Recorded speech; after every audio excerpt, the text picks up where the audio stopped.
Honorable Rotimi Makinde. Sẹ́rí mo gbọ́dọ̀ tún ìjókòjó lórí ìbéèrè tẹ̀ náà ń bẹ yìí. Tí tèmi fẹ́ dàbí ẹni pé ó yàtọ̀ gedegbe.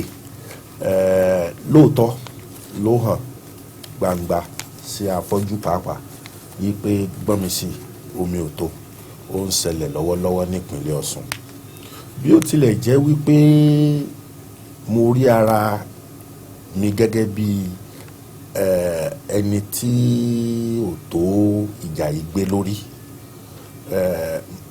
àwọn tí ó máa fi àkókò yìí tí máa fi bá sọ̀rọ̀ ni ogunlọ́gọ̀ àwọn tó ń dá sí, ogunlọ́gọ̀ àwọn tó tẹ̀lé ọ̀tún, àwọn tó tẹ̀lé òsì.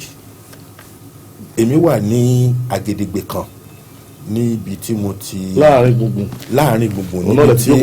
níbi tí mo ti ní ìgbàgbọ́ wípé àtọ̀tún àtòsì kí wọ́n má fún wa lóko dí ọ̀pẹ ro. Ní ilé tí tá a bá là mọ́lẹ̀ dáadáa, gómìnà tó wà lóde àti gómìnà àná ó là ń bá wí. Àìtẹ́yìn kálà ń dáwọ́ bò, ohun tó ṣe wá láàánú ni, ohun tó sì ń ba irú wa lẹ́rù ni. I happen to know more about the situation of things in Osun, and I belong to the camp that believes and that has been appealing that no price and no sacrifice, no compromise, that is too much for us to remain united, to be able to confront these common enemies that is fast approaching. Every day, lẹ́rù máa ń bà mí, and let me use this opportunity to send signal to everybody to believe we pay their champion, their lieutenant, to the left and right. We pay they should learn from history, and they should be cautious, and to remember history will not forgive them. These are made people. Oyetola, by all ramification, is he not doing well? Of course, we will all agree he's doing well in terms of governance. Ọ̀gbẹ́ni Rauf Aregbesola, can we erase him in the history of Osun State?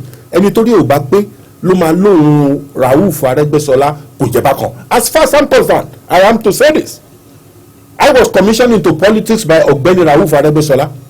I don't see anything, and I don't see any crisis tí ò wà mendable. Let's be realistic. Nobody is a better Rauf than the like of me who came with him to Osun State by train. Nobody. My history will be incomplete without a mention of Ọ̀gbẹ́ni Rauf. I'll talk about the governor of today, who incidentally happened to be my in-law. I was the chairman of his campaign in Ife Federal Constituency, and I know what it takes. I know the task. And it is in my interest, utmost interest, that we must return this man back to back. Anything outside that, we are simply fooling ourselves. Excuse me, my brother. On the part of whoever that is so fanatical about Ọ̀gbẹ́ni Rauf Aregbesola, or so fanatical about Governor Oyetola, I have a word for them. These people will say to themselves, where will you be when these two giants enter into a room and come out laughing with each other in the interest of this state?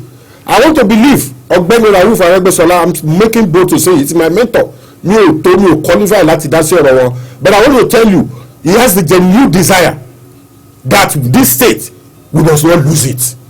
And you as a person, as an individual, stay at the corridor of your power, foiling all this thing, you will have yourself to blame when these two giants close ranks. Thank you very much, Osegun.